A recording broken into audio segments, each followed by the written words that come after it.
بسم اللہ الرحمن الرحیم۔ آج کا ٹاپک ہے کہ چہرے کے غیر ضروری بال یعنی ہرسوٹزم، یا جو ہے وہ بال جو کہ چہرے کے اوپر یا مختلف اعضاء کے اوپر ہیں، جیسے کہ کورس ہرسوٹزم کہتے ہیں، جو کہ ہاتھوں پیروں کے اوپر بھی ہوتی ہے، چھاتیوں پہ بھی ہوتی ہے اور کمر پہ بھی ہوتی ہے۔ اللہ تعالیٰ کا یہ ایک ایسا نظام ہے کہ عورتوں میں بھی مردانہ ہارمون رکھے ہیں اور مردوں میں بھی زنانہ ہارمون رکھتے ہیں۔ یہی ہارمون اگر مردانہ جو ہیں کسی بیماری یا بغیر کسی بیماری کے عورتوں میں زیادہ ہونا شروع ہو جائیں اور ایک خاص مقدار سے بڑھنا شروع ہو جائیں تو پھر یہ بدن پہ بال پیدا کرتی ہیں، بالخصوص اوپر کے لپ کے اوپر، چن کے اوپر اور کانوں کی سائڈز کے اوپر جو ہے۔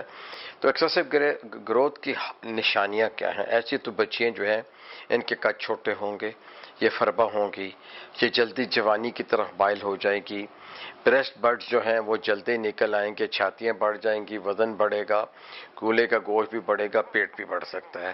اور خاص کر جو موجودہ غذائیں ہیں جیسے چپس ہیں، باربیکیوز ہیں، یہ لوگ زیادہ کھاتے ہیں۔ پھر سیڈنٹری لائف سٹائل ہے، بیٹھے رہنا ہے، پھر موبائل اور کمپیوٹر یہ بھی کنٹریبیوٹ کر رہا ہے۔ تو غرض جو ہے وہ بچیاں جلدی جوان ہونا شروع ہو جاتی ہیں اور ان کے چہرے کے اوپر بال آنا شروع ہو جاتے ہیں۔ تو خواتین کے چہرے پہ بال عموماً جو ہے لوگ جو ہے اس کو دیکھتے ہی سمجھ جاتے ہیں کہ بھئی یہاں جو ہے کوئی ہارمونل امبیلنس ہے۔ جو بھی وجہ ہو، ہارمونل ہو، خاندانی ہو، کئی جگہوں پہ تو وجوہات بھی نہیں ہوتی ہیں۔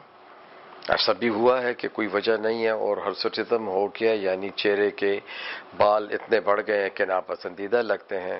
تو آتے ہیں دیسی علاج کی طرف۔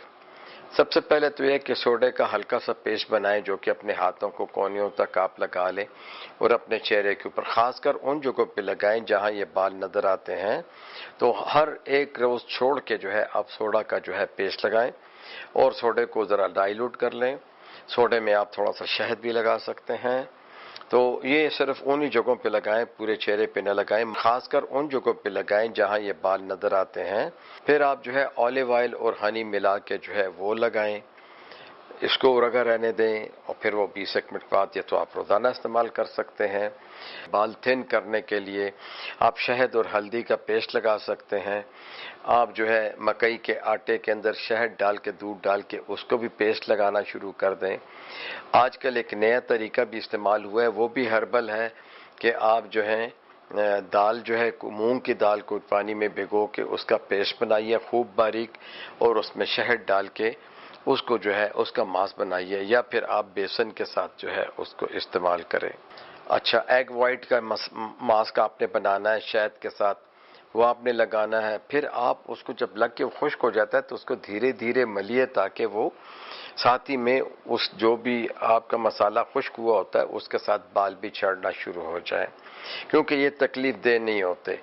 آلو ابال لیجئے، ان کو اچھی طرح میش کر لیجئے اور اس میں جو ہے یا بیسن ڈال لیجئے یا پھر یہ کہ جو مونگ کی دال ہے بہت باریک کر کے جو ہے تھوڑی سی وہ جو ہے اس کے ساتھ ملا کے اس کے پیڑے بنائیے، وہ جو ہے ان کو چہرے کے اوپر جہاں جہاں بال ہوں ہلکا ہلکا رگڑیے اور چھوڑ دیجئے، اتارنے کے لیے بھی ہلکا ہلکا رگڑ لیں اور چھوڑ دیجئے۔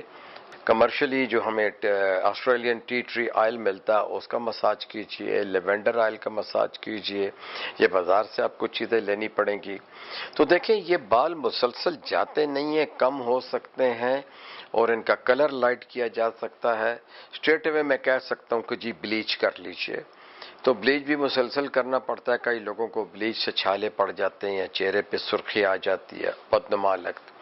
کچھ لوگ فیشیل اسی لیے کرواتے ہیں کہ اس میں جو ہے کلورین ہوتی ہے اس میں، تو وہ اس کے مختلف پیسٹ بنا کے لگاتے ہیں جس سے برننگ بھی ہوتی ہے، بلیچ لگایا جاتا ہے، تو اس طریقے سے بھی جو ہے، لیکن یہ اچھا طریقہ نہیں شمار ہوتا۔ یہ جلدی کا طریقہ ہے کہ کہیں شادی پہ جانا ہے، فنکشن پہ جانا ہے تو آپ نے کر لیا۔ تو زیادہ پریشان ہونے کی ضرورت نہیں ہے۔ دوائیوں میں ایک ہی دوائی ہے جو کہ ہمارے ٹیسٹوسٹیرون لیول کو باڈی میں کم کرتی ہے، وہ ہے سپائرونولیکٹون، یعنی ایلڈکٹون کے نام سے اویلیبل ہے۔ یہ ہم جو ہے 50 یا 100 ملی گرام کی ایک ٹیبلٹ جو ہے خواتین کو، شادی شدہ خواتین جتنی بھی ہیں انہیں بھی استعمال کرواتے ہیں، اور یا وہ لڑکیاں جن کی شادی ہونے والی ہو تو 3-4 مہینے پہلے سے یہ بھی ہم استعمال کرتے ہیں۔